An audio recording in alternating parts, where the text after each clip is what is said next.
I've been promising that Jim and I were going to do wrap-ups of every comic book event from Marvel and DC, and we're still going to do Big Game as well. It's time to do the deed for the first time, a little mini episode of Hot or Not. How you doing, Jim? Lovely. I'm glad that we're here to wrap up an event that needed to be wrapped up maybe before it even started. It probably never needed to be greenlit, but we obviously got Batman, Catwoman, the Gotham War, and we're not going to talk about specific issues in here. This is a more macro look at it, at the event as a whole, written by Chip Zdarsky and Tini Howard, art by Jorge Jimenez, Nico Leon, as well as Mike Hawthorne. There's a lot of issues in this. I don't think this one's going to go down in history as being good. In fact, I think the biggest question coming out of here, Jim, is Gotham War the worst Batman event of all times? You can certainly make arguments for that. It's one of the worst that I've read since I've been, reviewing comics and things like that. And I'm talking where I didn't love, say, a Batman and Robin Eternal back in the New 52. I thought that was horrible, but this is way beyond that. And it just makes it worse because we came out of a 2-month hiatus event to then go into this. And boy, this was bad. Yeah, just thinking about the recent Gotham being taken over, like City of Bane, Joker War, whatever it was called, when the Fear fucking State. Magistrate, Fear State, where the Magistrate took over. We also had that Mariko Tamaki Detective Comics like Arkham Tower event. Yep. This is certainly worse than all of those.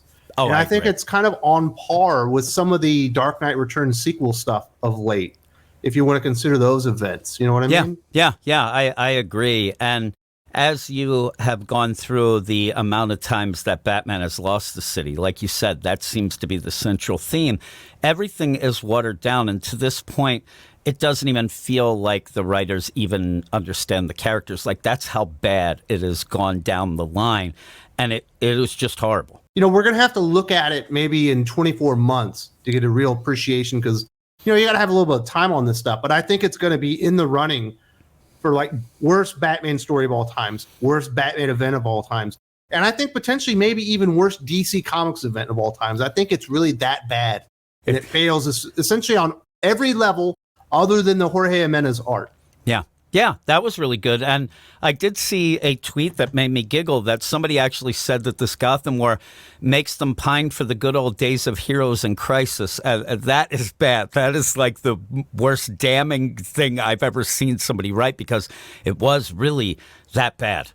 And even so, the normal people who will usually try to elevate this, they couldn't even bring themselves to admit that this was good. They, or fool themselves. They had to admit it was pretty bad. Night Terrors was really bad. Night Terrors is good compared to this. Lazarus Planet at least had a redeeming first issue. There was something good about it.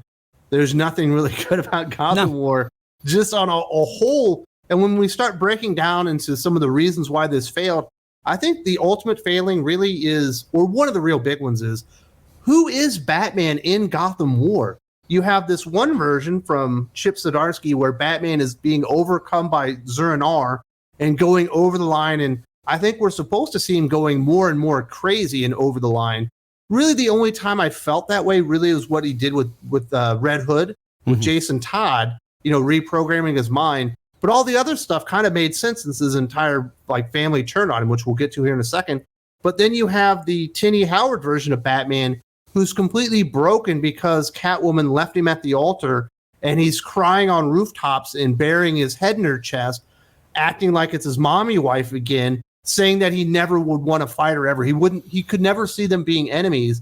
That's the problem. You end up having, and there's a lot of events that kind of lose the narrative, but a lot of times those are events that involve, so many more books and so many more writers. So you can sit there, say a Night Terrors, you had so much going on that, you're going to end up losing track of some things in some of the books. This was basically 2 writers, 2 books, and neither of them seemed to actually get together to come up with the basic idea of what the event was. And that's the problem I have with this, mainly with Lazarus Planet, Night Terrors. Maybe they didn't end up being that great, but maybe the concept of it was okay.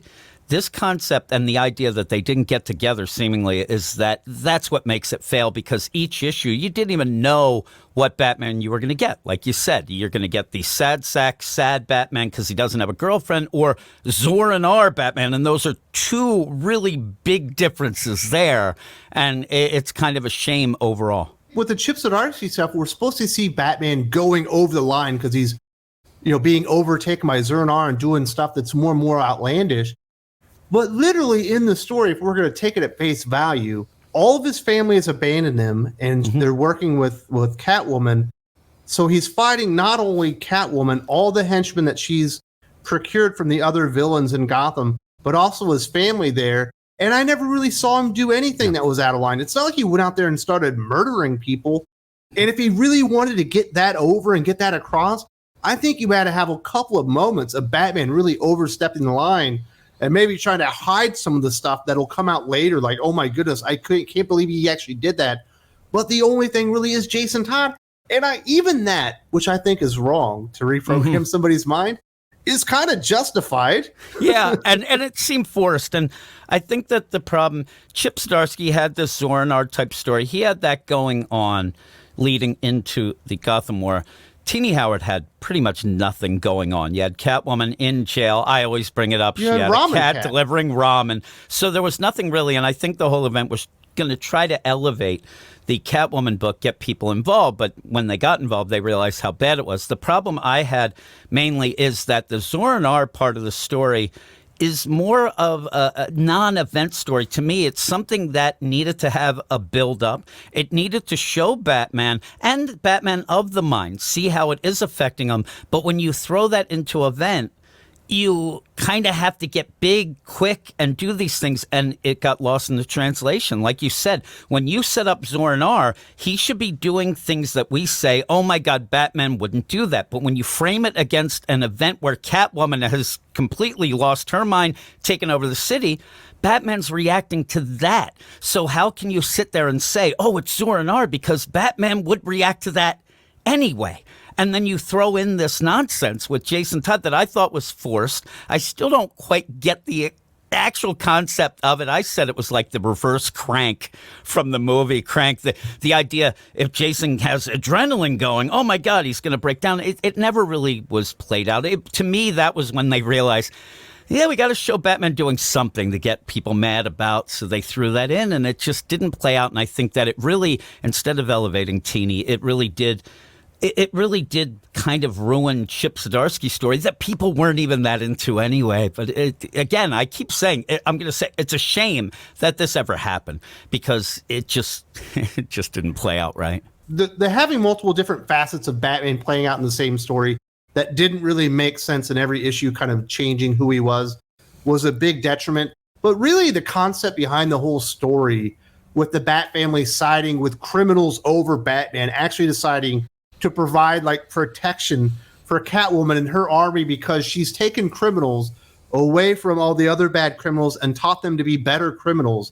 And the idea that Nightwing would be on board with that, the idea that Jason Todd would be on board with that, the idea that Tim Drake would be on board for that, or Barbara Gordon, or spoiler, any of these characters would have automatically just sided against Batman. And the entire story, whatever you're trying to execute, is null and void at that point, because you're working from something that doesn't make any sense to begin with. Yeah, you have a concept that just doesn't work with Batman. Batman's never going to agree to that.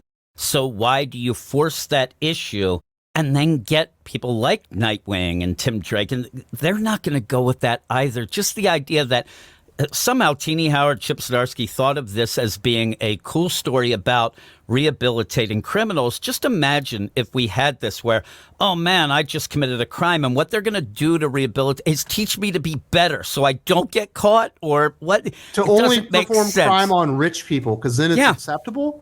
Yeah. No. Yeah. And what did we really see? Because all of this, it's just surface level. It ends up being that big thing. And if you're going to have that big soapbox moment deal, make it a little plausible. Make it so that when me and you are reading it, we might have a debate or a discussion. Oh my God, do you think Batman would? There's no, it's just drawn in the sand. He wouldn't.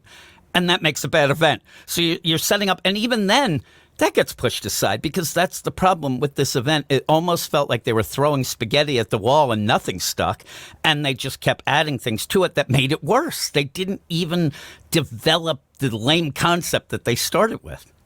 This concept could have worked. Catwoman thinks that she solved crime by teaching criminals to be different types of criminals and better criminals. Batman, waking up from his coma, realizing what's happened, being overtaken by Zur-En-Arrh while he's in the coma, goes too far. Maybe he puts the guy into the hospital in a full body cast. And the Bat family are like, oh my goodness, that dude just stole some money. Like, you almost murdered him. Yeah. And then they find out it happened another time. They're like, oh my goodness, he almost killed 2 people. We have to protect all these people from Batman. And now you have real conflict that makes sense. They're not siding with the criminals, but they're trying to protect the criminals from a Batman that's unhinged and going over the top. And they realize something's wrong, but they haven't quite got to the bottom of it. That's a premise that works, actually, for all the characters involved. But they just went like the stupid, easy route to where, Catwoman's fucking Robin Hood now, and all the henchmen are a band of merry men. But it doesn't work. No. And you can have some real cool dynamics with what you're saying. And even the idea of trying to protect Batman, trying to protect the criminals from Batman, but also trying to protect Batman from, ruining his oath even. I'm wondering why this isn't. You could have had some really big moments, say, with a Jason Todd, where Batman, and remember, he has that robot hand that kind of was shown but then pushed aside. Have things going on where, Batman, a guy just robs a rich person, goes in, takes a couple dollars, goes, and Batman almost kills that person. Well, Jason Todd's going to say, you didn't even kill the Joker for killing me, but yet you almost killed somebody for stealing $50. Like, what's wrong with you? In the meantime, maybe a Damian Wayne kind of likes this new Batman. He's like, I don't know. He's a little over the top, but this is what I want him to be. And you could have those dynamics and not necessarily having the family split, but actually have these ideas of, what they need to do, what they think is going on. And there was never even a point in this where there was like an investigation type of thing. Like Dick Grayson goes to Tim and says, Batman's acting weird. Until I don't really see that, but then he does. This was just like boom, boom, boom. And then all of a sudden they're like, Zur-En-Arrh is affecting you. Is that Zur-En-Arrh? And like, you never even got a build up to that. It just ended up being thrown. Everything gets thrown at you. Nothing was developed. And there is always a chance to get, a story where you can do some character work. And that's what I think right now you need from a Batman and the Bat family, because they are involved in all these crazy, wacky, big things. I wish this was pulled back a little and a little more of a family-based story to kind of get that character work between them. But you didn't get that because they were just so concerned with making this big, bombastic event that never really played out. It was just terrible. Yeah, it was supposed to get Catwoman over, and I think you're supposed to feel like Bruce has lost his edge or he's gone over the edge when he's fighting all the members of the Bat family. But at that point, they'd already established that they were providing protection for Catwoman and all of her thieves. What was Batman supposed to do? I can't get on board with Batman's gone over the edge by protecting the city from criminals and the people that are protecting the criminals. And they attacked him. I mean, the big players, they're called in. What is he supposed to do? I mean, and at this point, really, know the lay of the land. Get Chip Zdarsky and Tini Howard. The editors need to say, listen, while you're doing this, show Batman is sick and damn tired of losing the city. If you want to have the play that he goes over the top, show it because, first off, he's frustrated. This keeps happening. He's sick of it happening. That's where you get the cool play of, is this Batman? Or is it Zur-En-Arrh? And again, you can have that debate because, like we said, all of this doesn't feel like anything you need Zur-En-Arrh to have. He's pissed off. I mean, shit's going down. His family's siding with criminals. They're going. Jason Todd in the one tie-in book, which also was just horrible by Matthew Rosenberg. It was nothing. He did have one point. Catwoman was training the criminals so that then when they go back to the rogues, they're going to be more powerful. It's nonsense. And yeah, it doesn't work at a base level. And then they didn't even try to make it work. Things were just thrown at you. The idea where suddenly Batman's out of control. It was just said. You never really saw it at that point. I'm like, I don't know. I actually think he's acting like Batman. When you go from a Batman who really hasn't done shit about shit in years, starting with Tom King, when we finally see Batman punch somebody, that's not going over the top. That's Batman. And that was where I had the real problem going into this, the idea, like you said, of, is this that over the top? Because I don't see it. And then he did the thing with Jason Todd that I said. I think that was just there so he had one thing to center on so they could yell about. And even that, he has his point. He's trying to relay why he's doing it. It's just weird, but, you know, you have that. Well, you mentioned they were just throwing stuff at you, and we've got to get to the big finale of this thing. Out of nowhere, all of a sudden they're getting meteor fragments together to create an immortal army for Vandal Savage. And it turns out they're a beacon for a bigger meteor that apparently is just hovering above the Earth, waiting to be called back. And the big bad of the fucking book is a meteor. Same story we had at the end of the New 52. We had a Vandal Savage story where he gathered up his children at that point because the guy gets around. So he ended up having that for a meteor to go by. And when the meteor went by, they were going to end up, we're going to be super powered. We're going to be immortal. Same thing as this. And then they diverted that meteor. But this is where you get too crazy. And I end up saying this a lot. When you end up having comics, people can, it's comics. Oh, my God. You have to have some basis of reality within the comic itself. And when you end up having out of nowhere, oh, my God, this huge meteor is just showing up like nobody knew of this. At a point, they say it's going to destroy the eastern seaboard. Like, really? Like, that just came out of the blue? Nobody saw this before. Nothing got, and all of a sudden it's going to come there as if it was drawn by these people. They never really spell it out. But again, the big bad is a meteor. And then we're going to get, Armageddon nonsense. That's the deal. And then the lead up to it, I guess they realized, like, we need to explain how all the meteorite fragments ended up in Gotham. And Batman had just out of nowhere is like, there's parasites in the meteor that are controlling people's minds and compelling them to bring them back to Gotham. Yeah. It's like, that's not how meteorites work. That's not how parasites work. The parasites aren't in the host. They're in the fucking meteor. Why would they tell the host what to do? And it's like the invasion of the bullshit snatchers. It doesn't make any sense. And it feels, again, there's a lot of stories going on right now, but it shouldn't happen in an event, especially is the idea that they're making it up on the fly, where they're like, oh, my God, people are going to ask us about this. We forgot to explain that. So let's just throw it out there. Almost like the idea of, if Batman says it, it must be true. And that's not the case. There's a lot of that. Yeah. And it's just, you're playing with a story that Batman has lost his mind, but then you have to have him just come up. He might as well break the fourth wall and be like Rod Serling of the Twilight Zone and just stand there at a mic and announce what we should know, what we should believe, because you get to the end here and nothing was set up. The idea that this huge meteorite's coming, and even the idea at one point, it seemed like he was duping Catwoman's guys and gals in this army, because why does he care if these people are immortal? He wants it for himself and his daughter. What is he going to do? They even tied it in with Ra's al Ghul dying, which then allowed these artifacts to go around, but who owns them, and why are they going around in displays? There's parasites all involved. Nothing makes sense. It doesn't make sense. And you just end up with Jason Todd flying the Batwing into a 1,000-foot wide meteor as if it would do anything to it other than get melted in its wake. It was going to destroy the eastern seaboard. Jason and the Batwing's going to fly into it, a la Armageddon type deal. And Liv Tyler, she's up the side crying. Already. I know, it's already there. This shows they don't know things. I mean, I hate to say that they kind of play this up like they're big dummies, but they seem like big dummies. And they just want to play this idea of shrug their shoulders. Hey, I can't. It's comics, but that doesn't work. That doesn't work in stories like this. This is an event. This isn't a Silver Age nonsense story where Batman's a genie.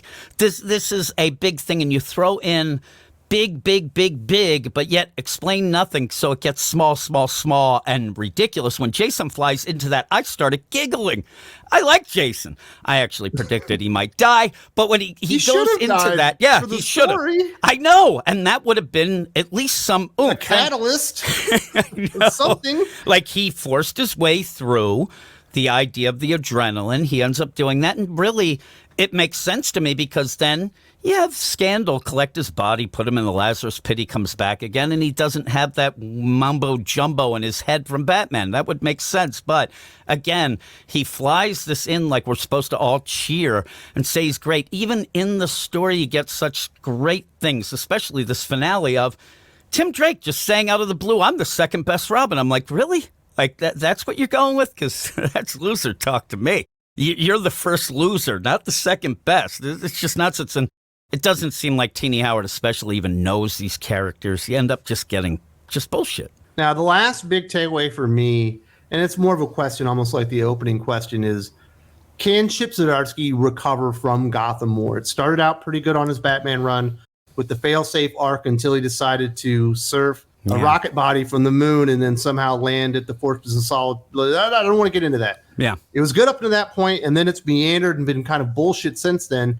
And it took this incredible nosedive to where I'm thinking, is this worse than the Nightmare story from Tom King's run, which was the worst thing that he did? That was bad. That was really bad. Here's the thing. I think it was worse only because when you had the Tom King Nightmare story... It wasn't an event. It wasn't an event, and they kind of announced it as, hey, it was kind of like a circle jerk. The idea of, I'm going to get a bunch of artists that I wanted to have on the book, and this was the way to finagle it. And you knew that it meant nothing. And a lot of people back then, when they were even liking the Tom King stuff, they kind of put that aside. When that's over, we'll get back to the deal. It was right after the Dick Grayson stuff and all that and the wedding. So I could see, but this... The thing that I think Chip Zdarsky would be best served, that's pretend this didn't happen. Just pretend. Now, it seems like he can't, the only because thing... he set up all his new story arcs. Well, that's Batman, the thing. The three Jokers introduced. Yeah, Batman's identity's been revealed. Fucking Catwoman died and was resurrected with new powers, all in the same fucking comic book. Well, and I say forget about it happening. Obviously, you can't. But what he does at the end is that Batman's going to go off on his own. Just let him go off on his own. But that doesn't go well with this. The Zor-Nar story would work so much better, like you said earlier, with that idea, the Bat family noticing differences, noticing something's wrong. Because when they end the story, it seems like it's like Batman is blaming Dick Grayson at points for the Bat box being shut down and things like that. Like, nobody is actually at the end saying, I was wrong and I should have done this, that, or the other thing. Everybody's hemming and hawing, blaming other people. But maybe if he goes up, but I think this taints the whole story and the whole run. I think Chip Zdarsky, whether or not he was going to have a real long run, I don't know. He said 3 years in the interviews. This might have lessened it. The sales have to be down, the idea, but maybe people will check in after this, but this isn't an event that will make people jump on. It's going to make them jump off, and I've had a lot of people tell me that. That doesn't bode well for, first off, this nonsense event, but it also shows me that Chip Zdarsky, and people were already kind of going off it. He was losing people through the multiverse, the Gotham without. So when this ends up happening, it's an easy thing to say, well, screw this. Just tell me when somebody else is writing. And I don't know. I don't know. Think about this, though, Jim. Let's think about Batman at the moment that he is right now. Mm-hmm. Tom King took Alfred and his dignity. Yeah. Yep. James Tynion took all of his money. Mm-hmm. We've had Chip Zdarsky. Chip Zdarsky has removed all of his Bat gadgets. He's lost the Wayne Manor at this point, and he's even lost his family. He's completely disconnected. He has no way to contact them or whatever. Yep. The only thing he truly has left is the fact that his parents were murdered, and he has the cape and cowl, which has just been exposed as his identity to the city. So he doesn't even have a secret identity anymore. Literally, the only thing still keeping this character being Batman, that he's called Bruce Wayne, and that his parents were murdered. Mm-hmm. Once they retcon the parents murder thing, he's literally not that character anymore, and he's barely that character now. Yeah, and you just wonder why they're tinkering so much with this character. Now, when you ended up having him lose his money, lose his gadgets, things like that, it all felt like it was all tied into that idea that the writers were embarrassed to write Batman as Batman. They ended up thinking that this is a rich white guy and we don't need that and we're going to twist and turn it around, but they've made a mess of it. They made a complete mess. And I kept saying, even before Chip Zdarsky, but I'll say it even more now, you need somebody to come in and it is the opportunity of a lifetime for somebody to come in and just give us a good classic Batman and then go forward with it. It won't be anything mind-bending or break. It will actually feel fresh, though, because we haven't had a real Batman in so long. And I just wish that they would get somebody like, I mean, it's crazy, but like a Mark Miller or somebody big, somebody who knows the characters and can come in and just give us a really good classic Batman and go forward with it and kind of reset things. But the way that they're playing it out, they and I hate to say, I argued with people for years about the idea of DC wanting to get rid of Bruce Wayne Batman. I said, there's no way. I mean, this is their whole deal.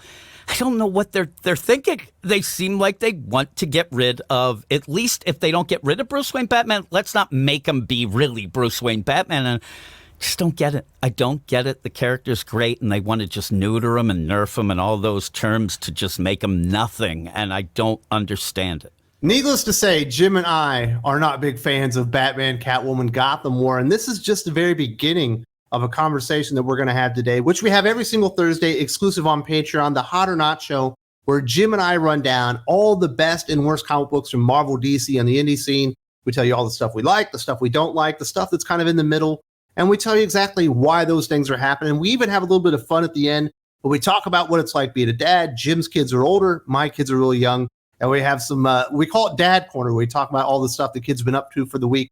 Have a lot of fun on that one. I definitely invite you to go check out on my Patreon. The information is in the video description. And also, Jim has a Patreon for Weird Science Comics as well, where they do a ton of reviews all throughout the week. So thank you very much for this. And we will be wrapping up every single event from Marvel, DC, and as well as the big stuff on the indie scene, like Big Game as well.